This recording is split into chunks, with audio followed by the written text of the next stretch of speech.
Batman, issue 83. Tom King writing, Michaela Yannon on the art. And this entire issue, because obviously Thomas Wayne, Flashpoint Batman, got him at the end of the last issue. And this is Batman waking up and sitting across the table from dead Alfred. This is him finding out that Alfred's dead. So the entire issue is a recording that Alfred made for him at some point, talking about his relationship with Bruce. And that's most of the text in the issue until the very last couple of pages. It's just Batman trying to break his way out of this like sort of set that he's been put in with Alfred, and like, you know, photos of the Waynes and, you know, messages on the wall saying you're not Batman and things like that. Thomas has set up this really weird, almost Jigsaw-esque room for him. I mean, there's no traps, but just in this, the way it's presented to him. No, but it's almost as if it's the prison of his own mind he's put in to be Batman. And it's counterbalanced by Alfred going, I know this is why you do this. You're not Batman, you're Bruce Wayne. And that, you know, I know that you think you're Batman, but ever since you were a little boy, you've had this sense about yourself. And I don't ever want you to forget that. And that's why I had to sacrifice myself stupidly. Yeah. Yeah.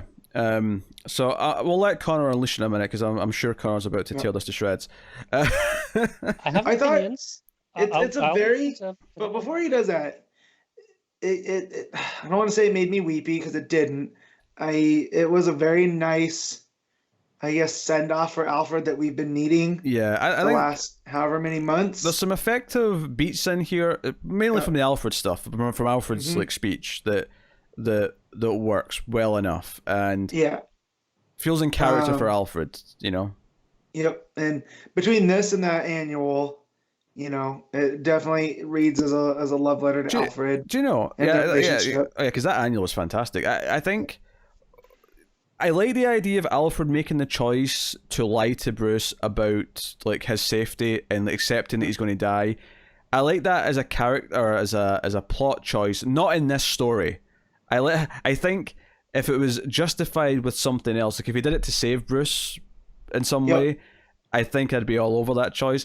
As it is, it doesn't feel kind of earned in this, I don't think. It's kind of just so that Bruce will go, well, it's safe to me to go in and stop Bane now, right? Yeah. Because he's not being cautious, and that's where I say he stupidly sacrifices himself, because Alfred didn't have to die in order for this to happen. No, not at all. I think that's kind of what Pete was getting at there, where because like, a little unnecessary on Alfred's part. Alfred making the choice to sacrifice himself to save Bruce feels so in character for Alfred, but he's not really doing it here to save Bruce. He's kind of done it here because he assumes there's no way around, you know, the bargain for Batman to get in the city. And I just don't really feel like that was really driven home enough. Like, I didn't feel like the city was desperate enough that Alfred would need to feel like he has to let himself be killed to help save the city. I want to buy that choice, I really do, but I just can't, based on what we actually got in the story. But then it's surrounded by all of this really nice imagery of Alfred, you know, even before he was, you know, his guardian, about Bruce being with his mom and dad, and the sullen face that he wore in public, you know, even around his parents. But that's not who he was at home. He was actually really brave, you know, and he would get himself into trouble, and he saw this, you know, as he became an adult, that same face. There's a lot of really nice words. You know, and I did like kind of like that it was trying to tie in the whole run, because he mentions like him looking like Bruce Wayne again at the wedding, you know, before Selena abandoned him. Smile. And also mentioned, oh, you asked me recently, you know, if this is a good death. And I was like, that was the first issue. I was like, okay, I like that the run's starting to feel like these things are all kind of important and then the whole message of there is no good death, yet it's being, as Alfred sacrificing himself. I get what King's going for, but I don't like it.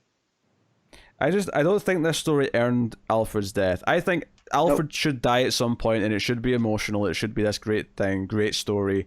I don't think this story quite earned it, unfortunately.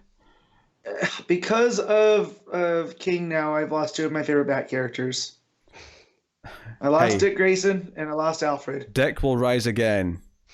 And to be fair, we all know that was Didio's fault. Yeah, but It happened in the pages of Batman. Mhm. So You're holding I'm, King I'm, responsible. I'm held him responsible. It's, And so this was definitely the thing, right? That he had to clear. Yeah. I imagine with so. Warner. It's been long enough now that I feel like this is likely the thing that you had to Yeah. get the okay on. Oh, Oh man. dear. So Batman loses his shit. He fights his way out of the room, weeps a little bit. Yep. Eventually gets out, because Catwoman shows up and is like, "Okay, you're ready to come see him now." And we see the entire Bat family kind of sort of they're all there, lined up. Yep. Because they've all been defeated, and Thomas Wayne's like, "Okay, you're ready to not be Batman anymore. You know, is it done? Are we done with this stupid charade?"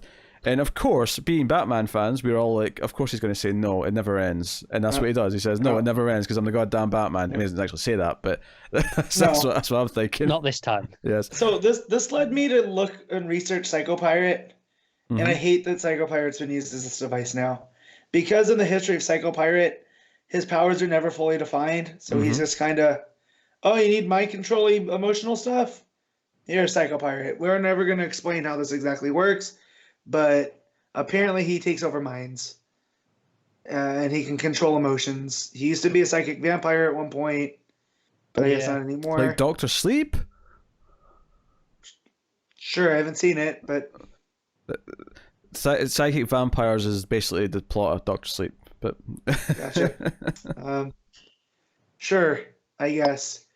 So I guess this is what's controlling Selena and all them, and the Medusa mask. That we've been. I'm still trying to piece this all together from his run in general, and how exactly does ventriloquist play into this? Because just because Thomas needed Alfred, and but remember, it's hinted that he's got mind control abilities too, because that's why he brought him on to Santa Prisca in Batman Suicide Squad. I'll be honest, that was so long ago, I can't remember the specifics of that. In particular, you could be right. Yeah. And that's why they brought Punch and Julie as well. And the whole reason that Bane has Psycho Pirate there, and it's to control the emotions and whatnot. And I don't know what he's going for here, but I'm starting to feel that outside of Mr. Miracle, where he has this is the definitive end, I feel like Tom King doesn't stick his landings, because now we have this, and we have Heroes in Crisis.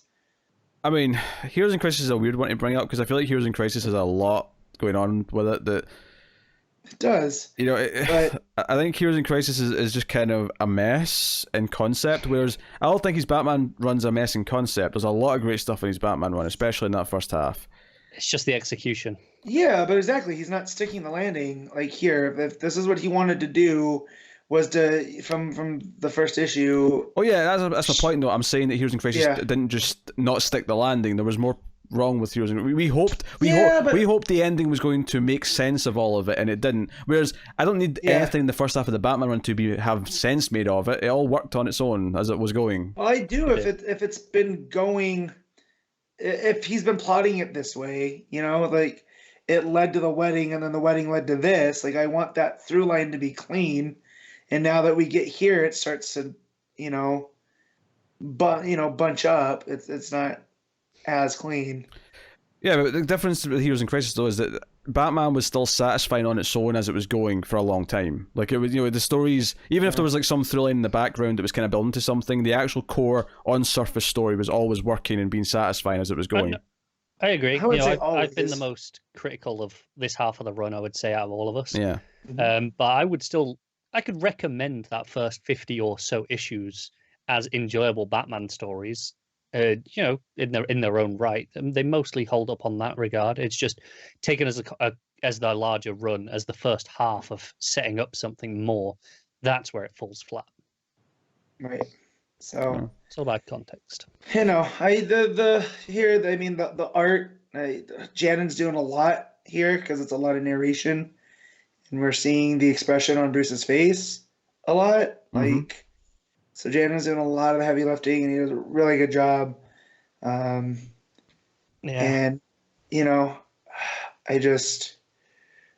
it's one of these. It's this weird King dilemma, where it's like, yeah, it's fine, but it doesn't feel fulfilling, I guess. Do you know what? I think I'm kind of more in line with you guys on this one than some others in that I don't hate this issue. I think taken out of context, this issue is probably pretty good. You know, if you just read this, if you were taught, right, Alfred just died, Right. this is the issue dealing with that. Yeah. That's pretty good. I think the context where it falls apart are, you know, okay, like you said, okay, you don't really buy the actual sacrifice itself. I think following up this just after that Alfred annual is a poor choice because we just had a whole issue of here's Alfred's narration of how he feels about Bruce, and then we're kind of just doing the same thing again here. So it kind of, even though you know one is not necessarily better than the other, you can enjoy either. But I think having them both around the same time kind of undermines. I don't know. I feel it makes it a nice 1-2 punch. You know. See, for me, I think if that had been maybe before Alfred had died. Yeah, maybe that would have had more weight. But this here, okay, having both of these post-death kind of just makes this one fall a little flat for me, and this is the more important one. This is the one that needed to land. What's that? Was the annual post-death? I'm pretty sure it was. Yeah, that was only like last month. Yeah, it came out when I was gone. We're coming up on.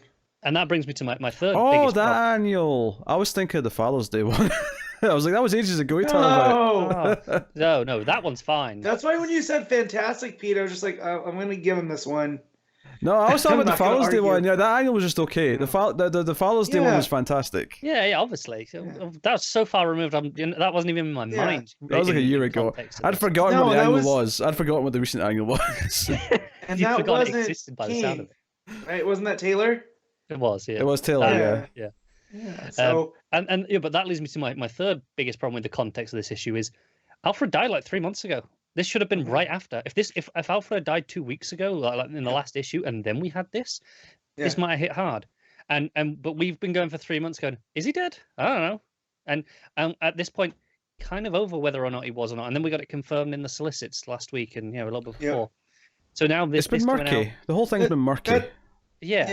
That said, I'm still an emotional type that when Bruce puts him in and covers him with the cape, that one hit me. No, but that's why I say out of context, this issue is actually quite good.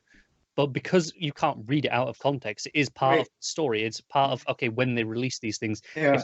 If this issue was right after the next snap, and this was before it was all confirmed in solicits, and we spent 2 weeks going, wait, was that the end or not? And then we had this as the follow up. This could be fantastic. Yeah. But as it is, it kind of just loses all the weight, and it feels like, okay, yeah, well, we know he's dead now, so let's actually just confirm for Bruce. It kind of just feels like I'm going through the motions now. Yeah. Yeah, it's unfortunate. I also don't like Flashpoint Batman. I don't know if I like him less or Batman Who Laughs. Probably Batman Who Laughs, but yeah, the issue ends with them just about to fight. Basically, it's just standard King ending. Yeah, but see, I feel like Flashpoint Batman's supposed to be a Batman I don't like. Yeah. Well, so it's like is he working heel, and because he's working heel, I don't like him, or does he have that I just don't like him, I don't want to see him, I think the former in this case. I think you're supposed to kind of hate him at this point. Yeah. Oh yeah, he's definitely been the antagonist. All right, what are you rating him at? I'm gonna give this a 7. Connor? I'm gonna give it a 6 because, like I said, the issue is decent. Just contextually drags it down a lot. Yeah, I think I'll agree with a 7.